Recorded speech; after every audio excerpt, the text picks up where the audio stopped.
Sony Cyber shot RX100 Mark III, a better camera but not necessarily a better buy.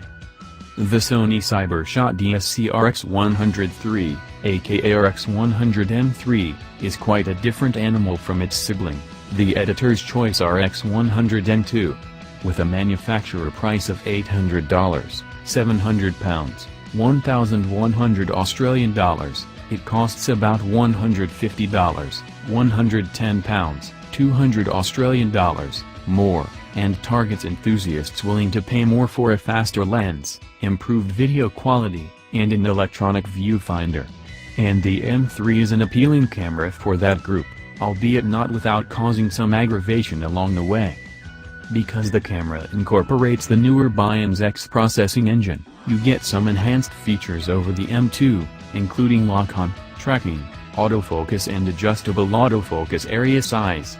For video shooting, it incorporates the higher bitrate 50 Mbps Zavcast codec in addition to the veteran Avcadent MP4 codecs, a dual video record mode that will let you shoot low-resolution video for wireless upload alongside the better quality video, zebra, tonal clipping indicator, and clean HDMI output.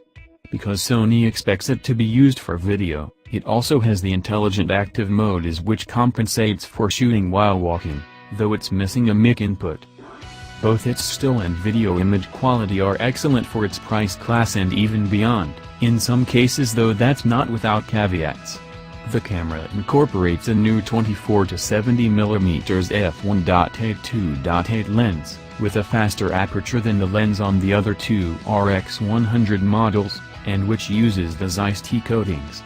Of course, it's all about trade-offs. You lose a bit of the zoom range in exchange. I think it's worth it, however. Depending upon how you plan to use them, the photos can be considered acceptable through the top of its sensitivity range, ISO 12800, although you probably don't want to use those shots at 100%. The processing and noise reduction are okay, though even at ISO 400 you can start to see some mushy edges and the not terribly smooth out-of-focus areas that typify small sensor cameras. Nevertheless, in-focus areas still look good up through ISO 1600. The tonal range is just okay, though it's still better than the Canon PowerShot G1X Mark II. You can recover highlight details that aren't too blown out in shadow areas at lower ISO sensitivities.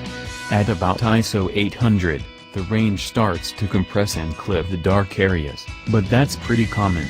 Colors generally render accurately, even with the default standard creative style, though it does clip the highlights a little more than I'd like. It does have a neutral setting, though, unlike the RX100 M2. The RX100 M3 supports Sony's high bitrate Zavcast codec, and the videos shot with it look better than anything I've seen from a compact camera. While they still show edge artifacts like jaggies and edge crawl, even in low light you don't get the typical crackling caused by color noise in motion. The camera supports dual record. The RX100 M3 ekes out some performance improvements over the M2, turning it into one of the faster models in this class. The camera defaults to pre-AF-enabled Sony's term for semi-continuous autofocus, which we turn off for testing. I personally don't like leaving it turned on. The sound of the lens constantly in motion irritates me and shortens battery life.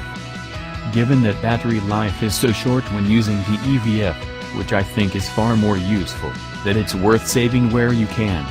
Also, the battery takes almost 4 hours to charge, but you can easily drain it in half the time.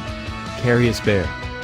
That said, I did spot checks of the performance with and without pre-AF during testing, and overall there was generally no significant difference between the two.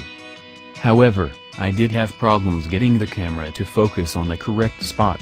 I finally ended up using the smallest spot focus choice for lab ISO sensitivity photo samples, with the medium or large spots it focused in front of the subject.